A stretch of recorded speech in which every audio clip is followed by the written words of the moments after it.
still owes me something for that Wyoming-Texas Tech game, so we'll figure that out soon. But he's one of the best quarterbacks at the position, really to ever play the game.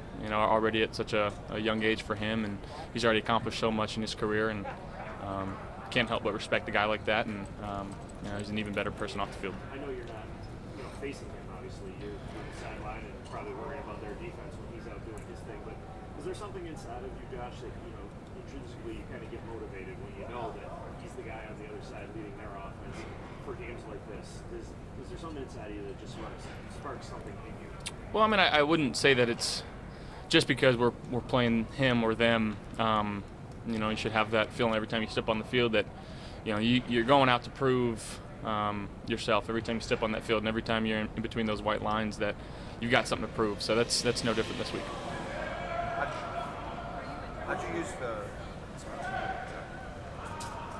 you use the bye week to either reset or what you do during it, and then how do you feel both mentally and physically come out of that bye week going? Yeah, use it as a little bit of a reset, letting the body heal up a little bit. Obviously, there's been some bumps and bruises along the way. So physically, I think, really both physically and mentally, I think it was the best time for this team and myself. Guys are anxious, not anxious, but we're eager to get back to work. We're excited to be back here.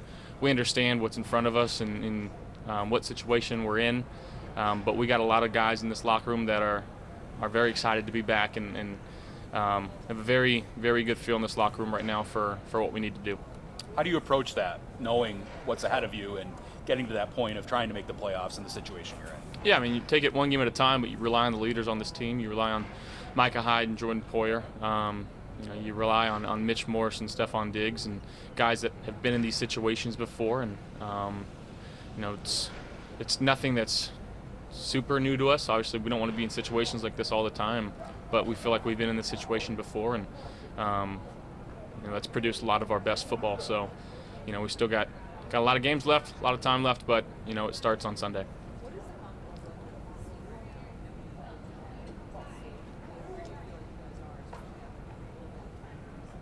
Yeah, I think obviously we got a lot of trust in this locker room, a lot of confidence in each other, and that's what it's going to take going forward. We're going to have to believe it to do it, and this is a team that I feel like believes it. So now we got to go out there and execute, put the product on the field, and like I said, take it one game at a time, because can't win them all this week. We can only win one this week, and that's going to be our focus going from here on out.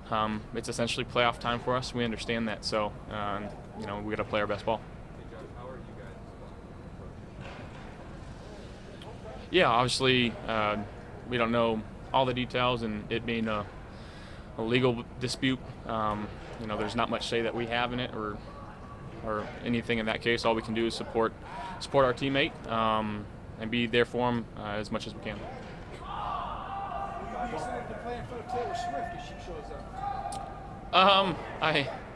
That crowd in Kansas City is always fun to play in front of. So they get rowdy there. It's an extremely loud situation.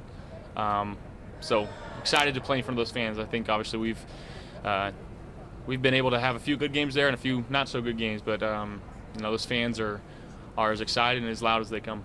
What was it like to get him back out there? What would it mean to get him back in the offense? It means a lot. I mean, a lot of trust in him. The challenges that he presents for defense. He's been extremely viable, not just in the pass game but in the run game as well. And defenses have to take in account for that. So if whether we're in 11 or 12, and whether he's going a lot or a little bit, that's yet to be seen.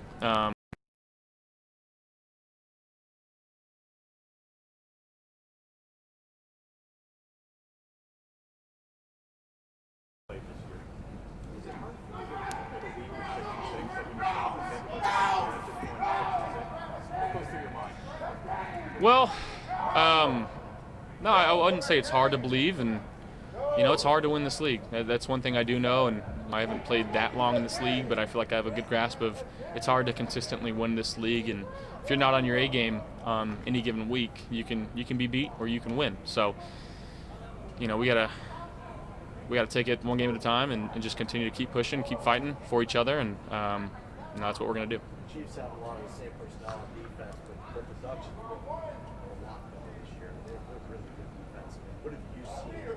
How have you seen them improve this season? Well, I think their D-line is playing at a very high level. I think their cornerbacks have been playing very well. You know, they're a physical group. They like to get up and jam and press. You know, they got some long speed there too. But anytime you got a D-line that can go disrupt a quarterback, it makes it a lot easier for the back end. So, you know, they're bringing pressures from different areas on the field. They'll bring a little bit of zero, basically around the logo, and you know, got to have it situations. So we got to be prepared. You know,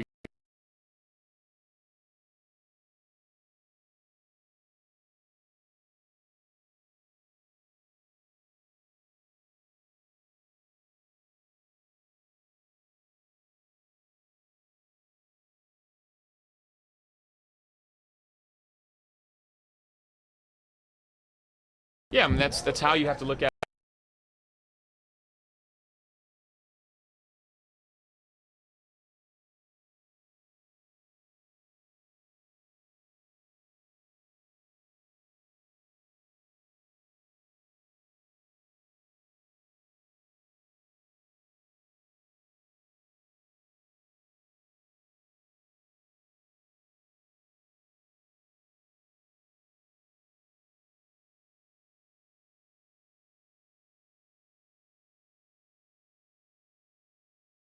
I can think. I mean, I think so. I think that the guys that we have in this locker room, obviously, we're here for a reason. We've been brought here for a reason. You know, Bean and Sean saw something in each and every one of us that has brought us here. You know, and I'm not saying it's like Wyoming, where a lot of guys didn't have a whole lot of options to go to, but it's a similar type of vibe here, where you know, we don't always get the free agents in free agency here in Buffalo, and the weather's not fantastic. We understand that. It's not all this, you know, whatever it is.